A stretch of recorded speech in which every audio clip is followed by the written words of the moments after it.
Morning. Alex opens his eyes and his inner critic arrives faster than his coffee, which, by the way, he forgets on the counter because his brain has backstage passes to Everything I Did Wrong radio. I watch him sit up, stare at the ceiling, and instantly rehearse every tiny awkward thing he said in 2013. Honestly, I'm not surprised. His inner critic is punctual and dramatic, like a tiny manager with a megaphone.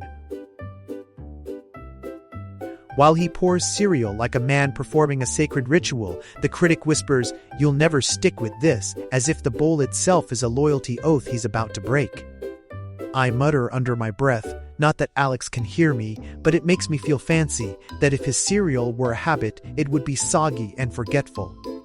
I watch him grimace at the thought and then, predictably, decide to check his phone for validation from the algorithm gods.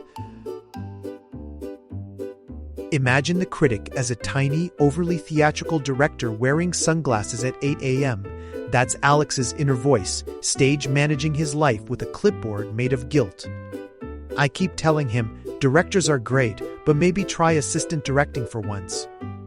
Alex laughs, the kind of laugh that suggests both amusement and self-contempt, and I make a mental note that we definitely need a costume change for that inner voice. He brushes his teeth, and I celebrate a tiny victory for humanity. Then his critic shows up to list all the reasons flossing didn't count. I roll my eyes on behalf of his gums and remind him that a win is still a win, even if it's microscopic and slightly minty. Alex pretends not to hear me, which is his way of pretending he's above encouragement while secretly soaking it in like a sponge. Alex scribbles a to-do list that looks suspiciously like a plea. He writes, "exercise," and then scribbles, "maybe later" underneath, as if the universe is going to honor procrastination. I nudge him, gently, like a coach with a foam finger, and remind him that we're here to rewire, not to let anxiety host late-night talk shows in his head. He glares playfully at the pen, which is a thing people do when they're trying to be serious about their habits.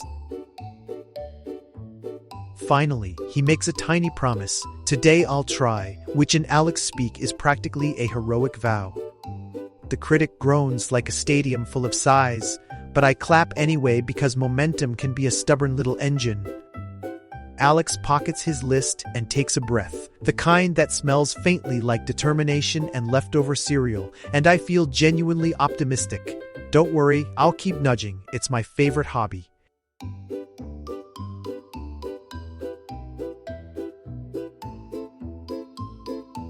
Okay, step 1. We notice the voice.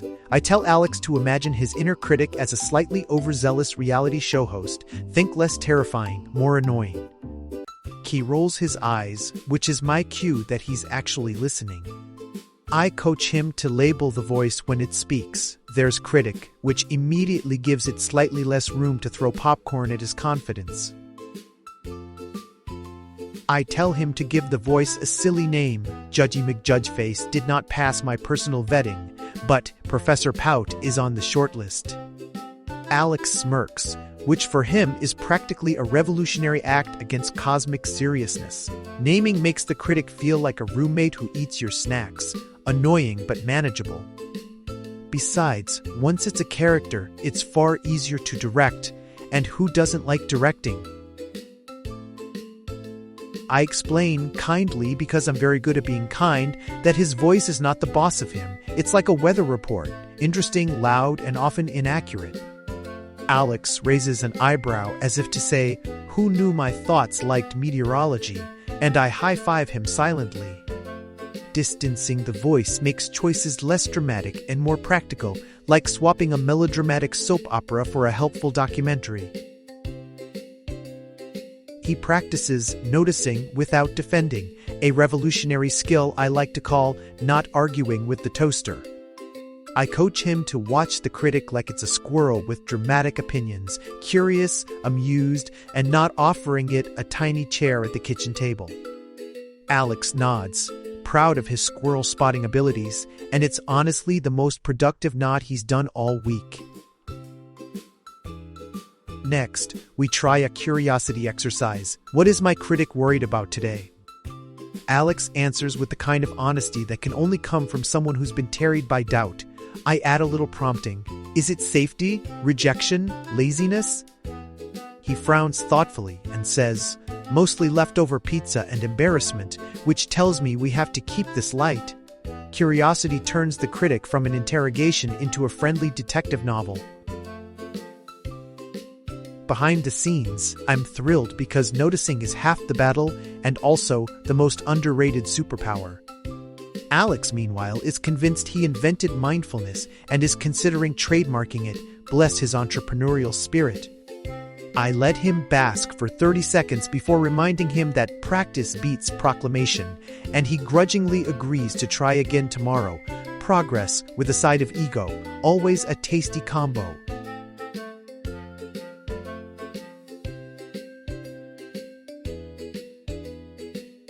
Alright, step 2. We turn that critic into a coach. No, not a drill sergeant, more like a slightly impatient personal trainer who brings a smoothie and an encouraging one-liner. I tell Alex to ask his critic, how would you help me if you cared about my success, not just my flaws? He squints at me. I think he's trying to mentally Google compassionate trainer, and then he giggles, which is a sound I now consider officially adorable. We teach Alex to ask coach-style questions. What's helpful right now? Instead of, why am I a failure? It's like swapping a bad infomercial for a clear instruction manual. He writes the questions on sticky notes and sticks them to his laptop like tiny motivational billboards. I clap silently in support because sticky notes are practical and aesthetically pleasing in a chaotic way. We give him go-to reframes. I didn't fail, I learned becomes I gathered data, and I'm lazy becomes I'm conserving energy for something important. Alex tries them on like odd hats and then finds one that fits. Watching him discover a phrase that doesn't make him flinch is like watching someone find their favorite coffee mug, quietly satisfying and slightly game-changing. Language is leverage. I show Alex simple swaps. I must to, I choose to, I can't to, I don't yet. He repeats them like a private mantra, which sounds weird but looks effective.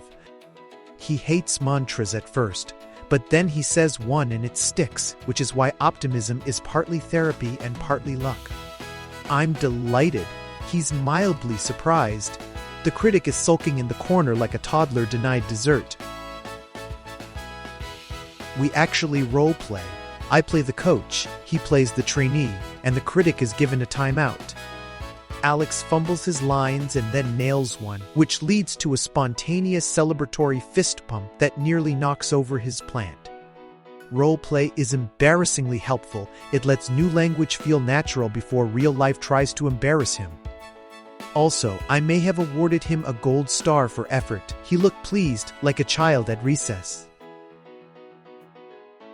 We set tiny rituals, a 5-second pep check, a 1-minute planning pause, a good job note at the end of the day.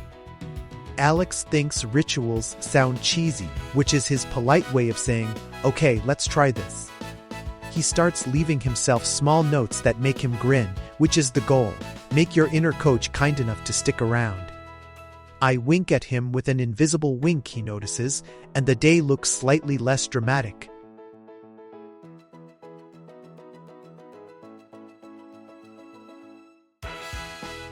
We march into habit-building territory by shrinking the goals down until they're adorable. One push-up becomes the revolutionary plan. Alex scoffs until he realizes one push-up is, in fact, possible and also not tragic. Small wins stack like pancakes. They're messy but satisfying, and Alex eats his metaphorical stack with surprising gusto. I confess I'm proud. Someone's finally eating the metaphor. We pair new habits with old routines. Brush your teeth, do a breath check. Make coffee, do one stretch. Alex invents coffee calf raises and then takes pride in his nonsense, which is excellent because anything that makes a habit fun stands a fighting chance. I call it cheeky accountability. Alex calls it efficiency. We both win. The critic sulks and misses the snacks. We set up tiny rewards, not the buy a car nonsense, but a 5-minute podcast treat or 1 square of fancy chocolate after a small win. Alex is suspicious of bribery until he realizes its motivation in PJs. Rewards should be immediate and proportionate, or they're just promises made by a lying future self. Alex writes chocolate now on his checklist, which is fiscally questionable but morally delightful. The 2-minute rule is our secret weapon. Make the habit so easy you can't refuse. Alex commits to 2 minutes of reading and ends up doing 20, which proves the rule has a rebellious streak. He looks shocked, like someone who found extra fries in the bag. I remind him that momentum is picky but predictable, and he files that away under useful things said by a narrator. We declutter his environment to make good choices obvious and the old traps invisible. Alex hides his phone in a drawer that is now labeled Future Distractions and is oddly proud of the label, out of sight, out of doom scroll. That's our motto. He places his workout shoes by the door like tiny visual commitments, which is both dramatic and effective. He practically looks like a person who exercises. We establish a micro-celebration ritual, a clappy 2-second applause, a thumbs up, a grateful nod to whatever cosmic force supports tiny wins. Alex performs his celebration with theatrical flair and then overdoes it because he's dramatic and lovable. Celebrating rewires the brain to notice progress instead of problems, and frankly, watching him celebrate is the highlight of my day, tiny confetti metaphorically speaking.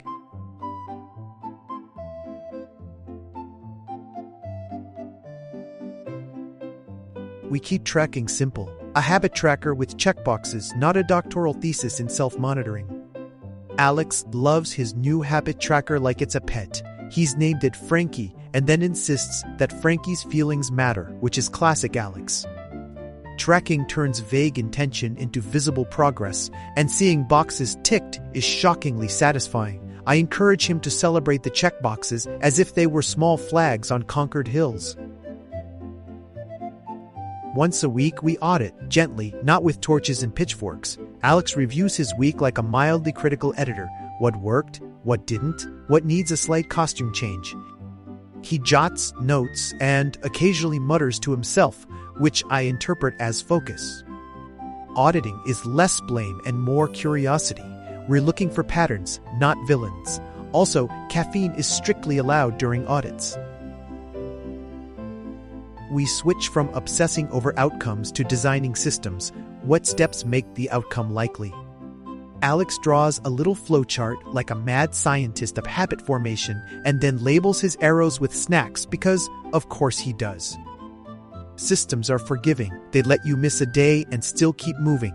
Alex appreciates the mercy. His critic grumbles about softness, which I respond to with a pointed eyebrow. Track progress to gather data, not to shame yourself. Alex sometimes reads his tracker like a gossip column and reacts dramatically, but we gently remind him, data is neutral, like weather. We notice streaks and slumps and then treat them like puzzles to solve, not evidence in a courtroom. He breathes easier when he sees trends rather than terrifying headlines, which is the whole point of this exercise. If something isn't working, tweak it. Not a full identity overhaul, a tweak. Alex tends to escalate to, I am forever doomed, but then usually chooses one small change, like scheduling a workout earlier or changing his reward. Incremental adjustments are like seasoning. A pinch can transform the dish. He nods solemnly like a chef now in charge of his own life, which I fully support. We finish the audit with a small reward and a goofy ritual. He folds the week's notes into an origami boat and places it on his windowsill as a reminder. Alex is delighted. The critic snorts but secretly admires the craftsmanship. Audits become less like court and more like map-making for future adventures. I love watching him build a future that's kinder and more practical, stroke by tiny stroke.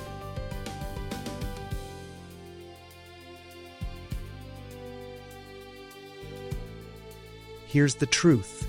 Relapse happens, and it's not a personal indictment, it's a plot twist. Alex will forget a habit, miss a workout, eat the forbidden cookie, and then act surprised like an unpaid actor in a soap opera. I remind him that slipping is an opportunity to practice kindness, not a reason to cancel the rest of his life. He makes a slightly guilty face and then nods. The process is ongoing and gloriously imperfect. We practice a compassion routine, name the slip, acknowledge the feeling, and then ask, what next? Alex tries it and finds that kindness makes him more curious and less dramatic, which is a nice side effect. He writes a little note that says, "Be a helpful human," and tapes it to the fridge with the seriousness of someone writing a constitution. It's cheesy and brilliant in equal measures. We remind Alex of his why, not the dramatic motivational poster version, but the real reason he wants to change. It might be to play with more energy, to feel less anxious, or to show up for someone he cares about. He writes it down in blunt human language and reads it aloud like an anthem. His voice cracks a little and then steadies. The why is simple and surprisingly stubborn to forget. We use community like a gentle engine. One friend sends a text, another shares a mini win. Alex joins a small group chat titled Minor Victories and posts a photo of his 2-minute plank because yes, he's proud. Support doesn't have to be grand. It can be a string of tiny messages that say, "Hey, you're doing that thing." Alex feels bolstered, and I get to enjoy the ripple effect of social encouragement without leaving my metaphorical couch. We remind him that habits are a long game, not a sprint to impress a stranger in the future. Alex imagines his life like a garden, which makes him unreasonably pleased because he likes gardens and also puns. He realizes growth happens in seasons, not emergency sprints, and this makes him more patient. Patience becomes less of an abstract virtue and more of a practical choice at breakfast time. We wrap up by celebrating the new habit coach, which is less about perfection and more about showing up with curiosity and kindness. Alex takes a final breath, feeling like he's put on a slightly nicer internal outfit. He looks tidier inside, even if his socks remain rebelliously unmatched. I give him a virtual thumbs up and remind him, repetition beats motivation, so keep practicing. He waves back like a hobbit who just learned how to use a teacup properly, and that's progress.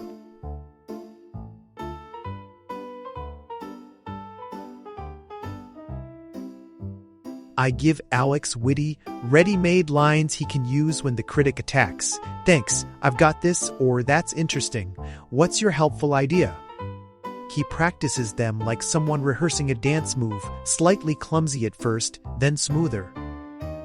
Ready scripts remove the drama of invention and let you act. Alex nods appreciatively, as if I've just handed him a pocket-sized superhero cape.